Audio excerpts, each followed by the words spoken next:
And today we got Fox 17 in the building. Is in the building. If we have a group that we don't have to be this or be that in order to get money. We don't have to destroy our neighborhoods in order to get money. We can build each other up. We can support each other. I don't have to hate you because you're successful and I'm struggling to be successful. Your circle. It is about the it's people around the you. people around you. Mm-hmm. And that can go both ways. Yeah, for better or for worse. For better or for worse. And I believe as an entrepreneur, if you stick in that lane, then you get around young entrepreneurs who is in the lane, who finds older entrepreneurs rather than the nonsense.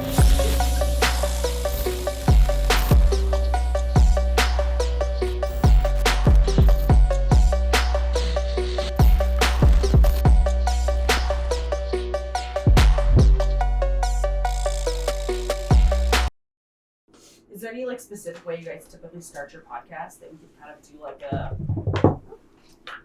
pseudo, there is. He got an intro that comes in once he does his magic, but we should just introduce ourselves. Okay. Introduce ourselves. In 3, 2, 1, we ready to roll? And let's go. Talk about your favorite action. Yo, my. You Lions fan? Are we doing this how we coming in? Because we got some new people in the building, and my name Terry Sylvester. I'm the detailing guy. I'm Zaman. I am the video guy. And this is Surviving Startup. Welcome back. Welcome back. Welcome back. And today we got Fox 17 in the building. Is in the building. And he just asked me to could talk about the sports, football. But we're not big sports guys. I'm not a sports. Mine is my son just went to Indiana, so that's a plus for football.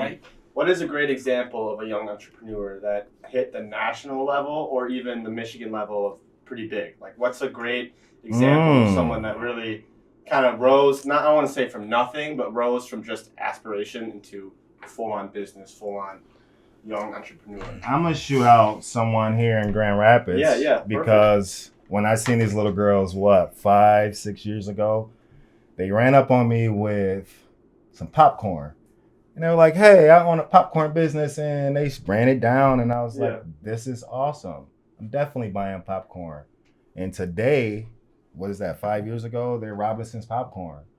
And now they're all over the place. They're in J&H, they're all over the place. So I would have to say locally, Robinson's Popcorn, because the girls I seen 5 years ago sold me popcorn. I didn't even want popcorn. I don't even eat popcorn, but they sold it. And I was like, I have to buy it. And today, they are Robinson's Popcorn. Yes. Still doing great things.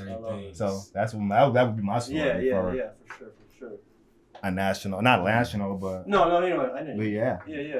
I want to know more Michigan GR based. Yeah, that's perfect. I have to go with Robinson. We got some more questions. Come on, line them up, shoot them out. What about you? Oh man, get the mic. So, a young entrepreneur that's doing it. I would say I'm not gonna go super high on the level yet where they're at, but I know where they're gonna get to. And about a month ago, I came to my sons, 16, 15, and 9, and we talked about starting the nacho business.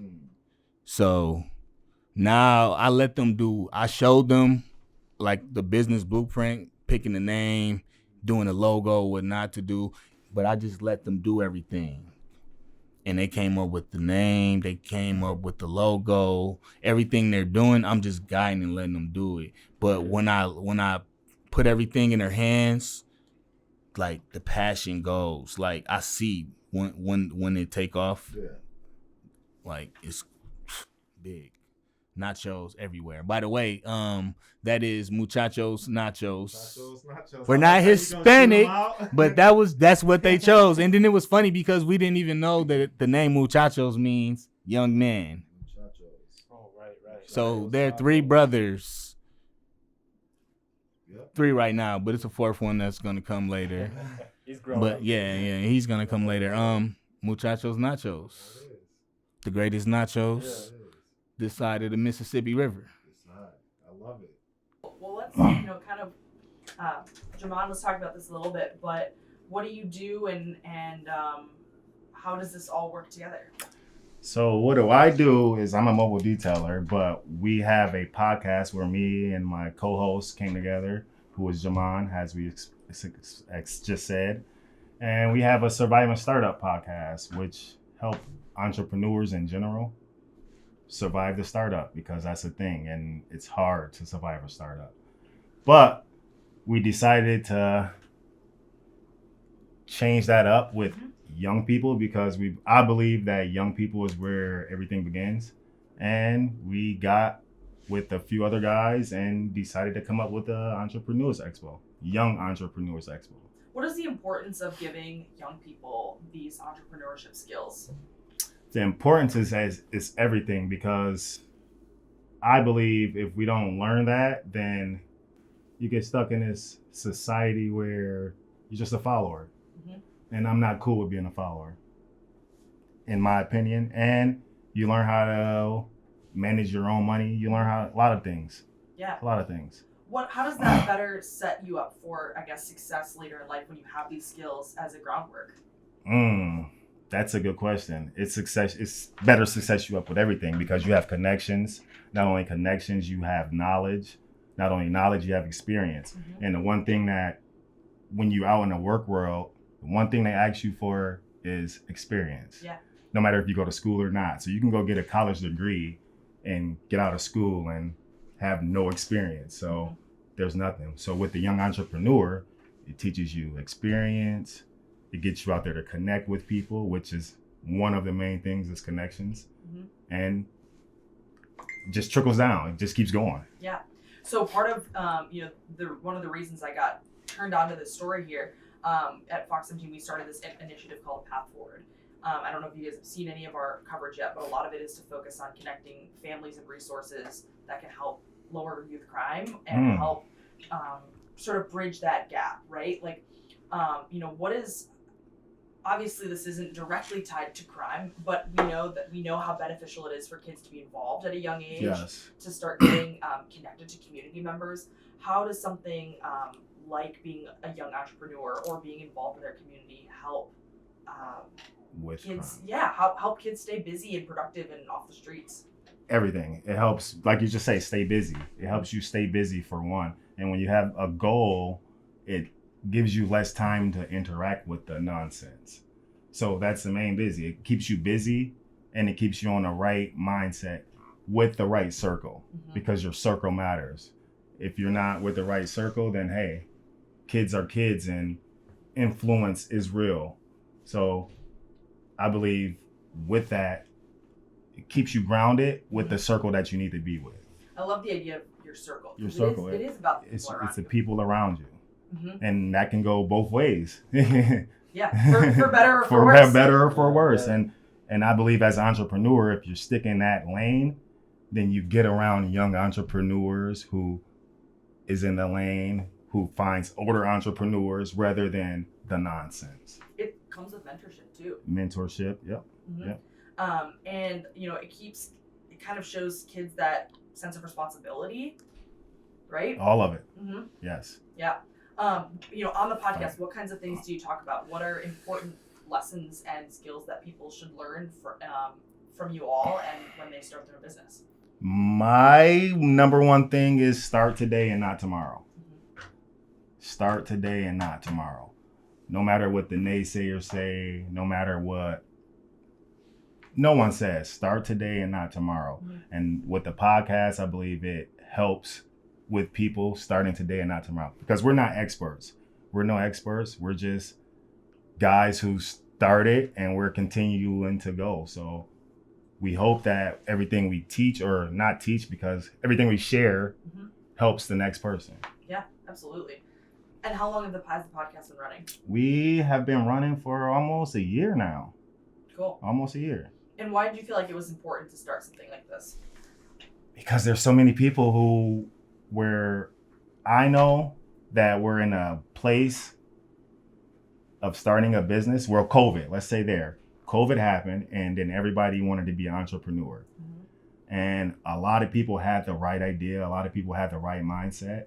But there's a point with the entrepreneur where you come stagnant and get discouraged. And there might be people in your head telling you, go get a job because it's not gonna work. We decided that stick to what you're doing. It's gonna be tough. It's not easy, but it's okay to stick with what you're doing and continue. When we say young entrepreneurs, how young are we talking? We are talking 17 and younger. So you want to see teenagers? I want to see teenagers. And I was gonna say something. When you're working with teens like that, what are you hearing from that? Like, what do they say when they, or when they're coming to you, say, hey, I have this idea, or hey, I'm really excited about this, or what do you hear from kids as they start to get involved? A lot of times, a lot of people just don't know where to start.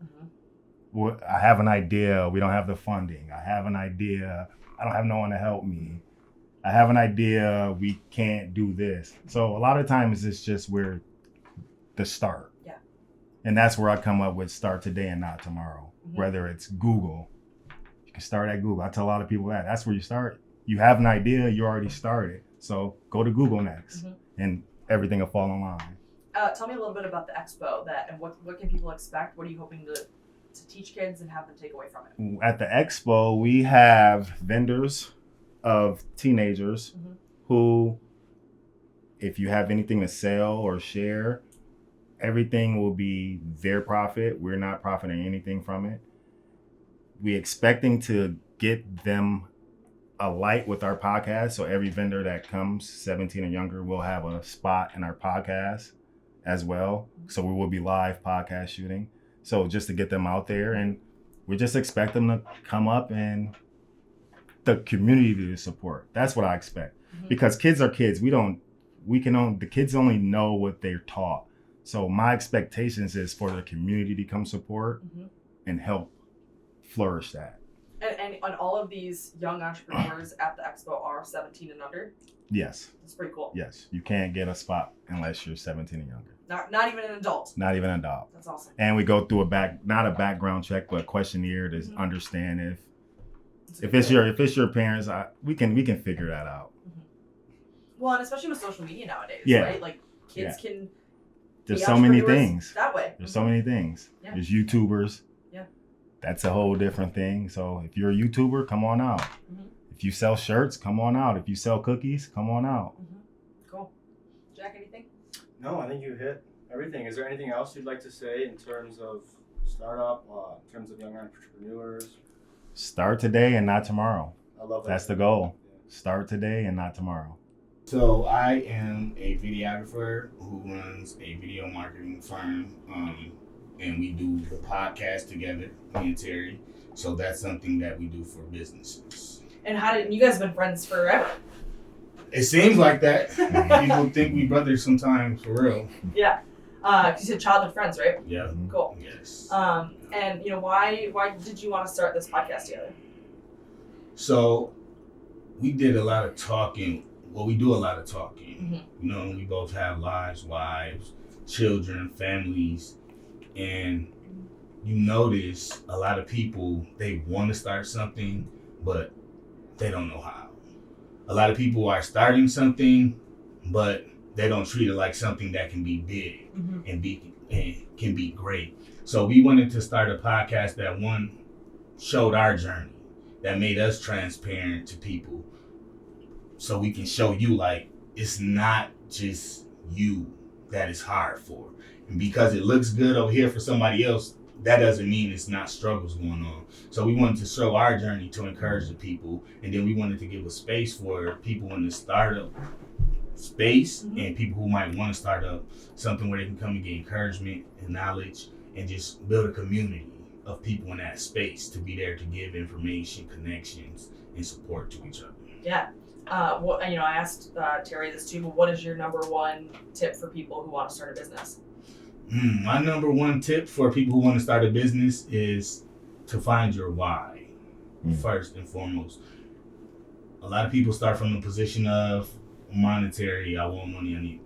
No, you have to have something that's going to push you, because whether you're doing something you love to do or that you hate to do, it's going to be, even if you love to do it, as building a business, is going to be things that you hate to do because they don't have things to do with whatever your business is.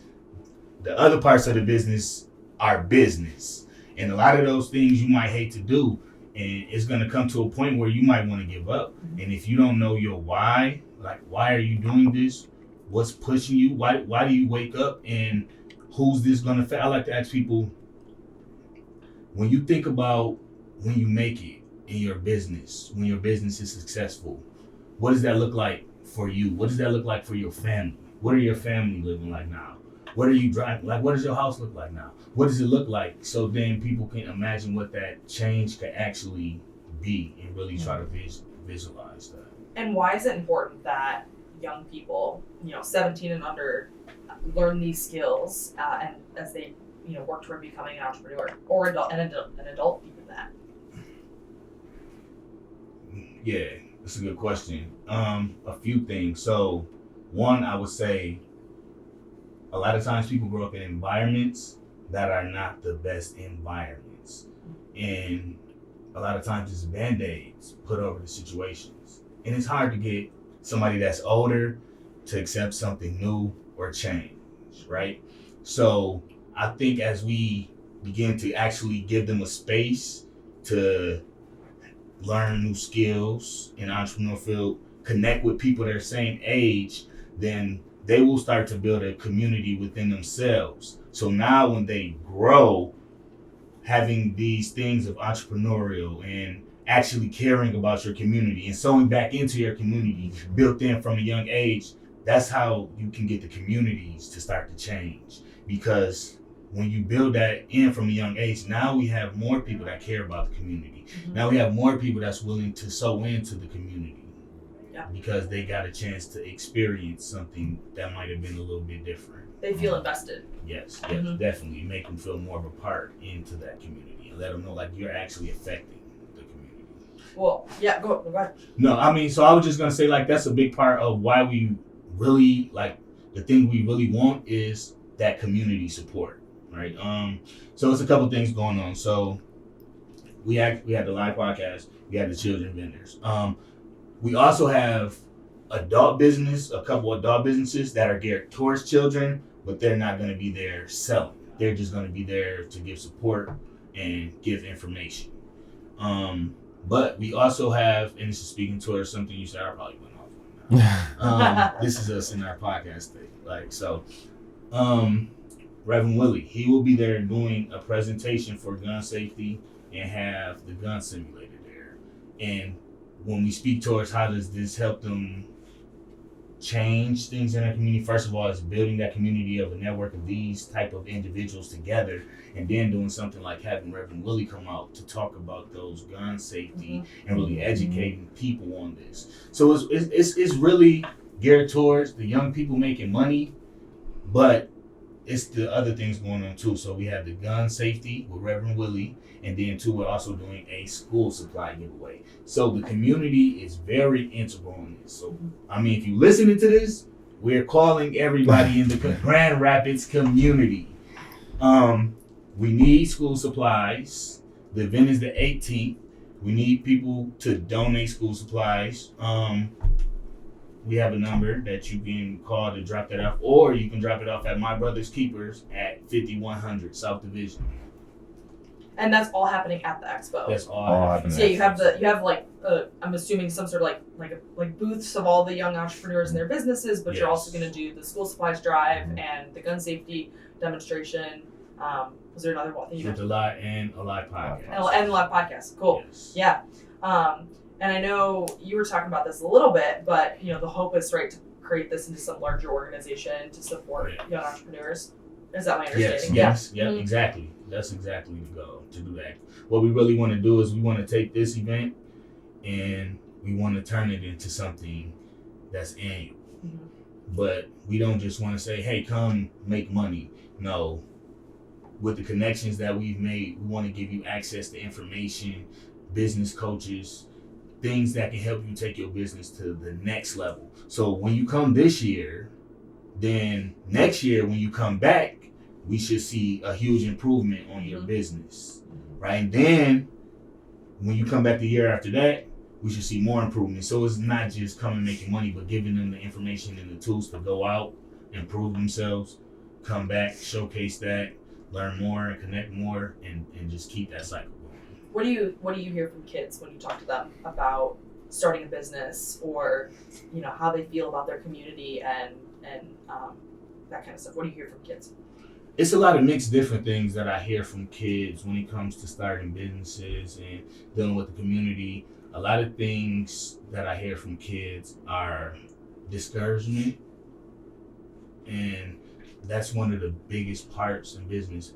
So we really need to have something like this where we're cultivating the information and letting them know, like, it's going to be hard. If this is something that you want, it's going to be. It's not going to be easy, but nothing worth having is ever easy.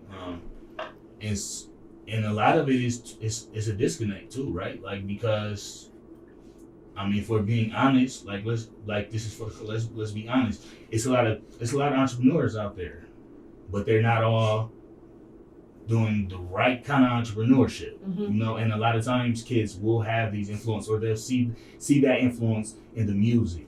Yeah. They'll see that influence around them in their neighborhoods. So then we need something else to influence the kids. We need something else where they can come and be part of something where they feel like, I don't gotta do this. And like, kids, it's a culture going on with music, so they want money. Like, let's show them how money works for real, so they can have a healthier relationship with money. So I think that's it right there. Well, we talked, about after school and just how important it is to keep kids busy and be productive.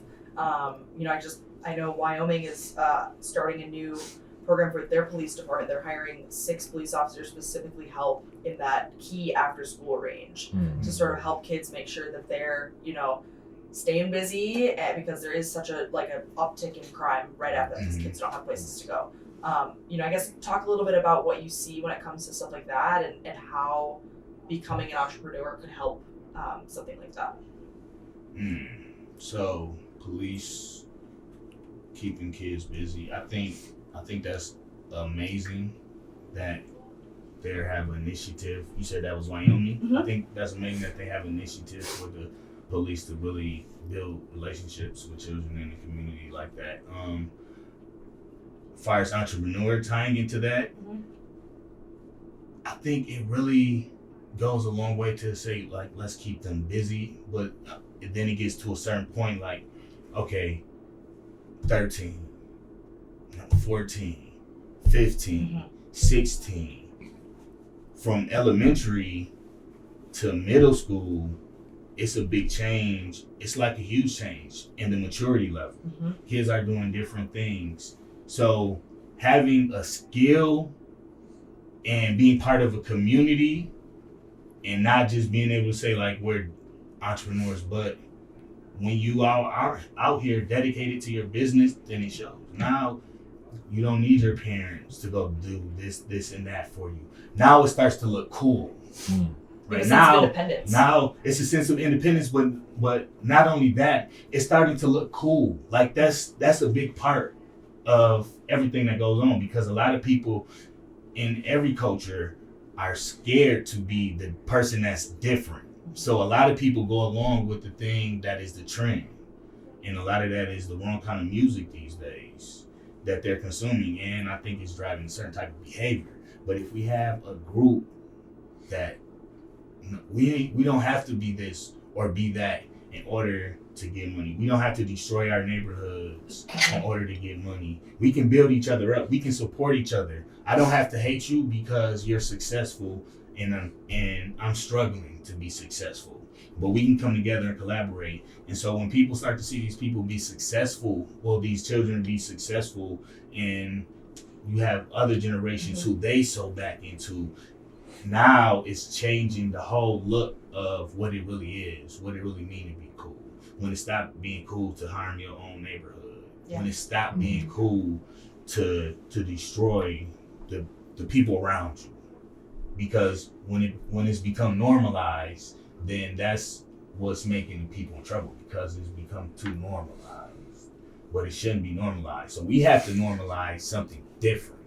We have to normalize something that's going to cultivate our children up, because everybody's that's doing a lot of wrong, like everybody's adults. Mm-hmm. And once adults have a certain way of thinking, a certain way of living, you can get stuck in that. Especially talking about older people with the gray hairs, like they don't really want to, like they're usually stuck in the set way. This is what it is. It's cool to be responsible. Mhm. And have initiative and something to show for and be passionate about and make a difference in your community. Like, that's cool. And show kids that it can be. And I think that's the culture that we need to cultivate. Yeah, and sure. I think that's where that goes in at, and just more than just keeping them busy, but giving them a sense of pride about where they live at. Mm-hmm. Because you can stay busy and that'll keep you out of trouble, but at a certain age you can still maybe find that trouble if you haven't got anything to make you feel proud of where you live, proud of where you're from, or make you feel like you can make a difference in where you're from. Yeah. Anything? No, you hit Cool. everything. Good stuff. That's what it is. And we ended by what? And then when we ended, then we just let them know, like, start today.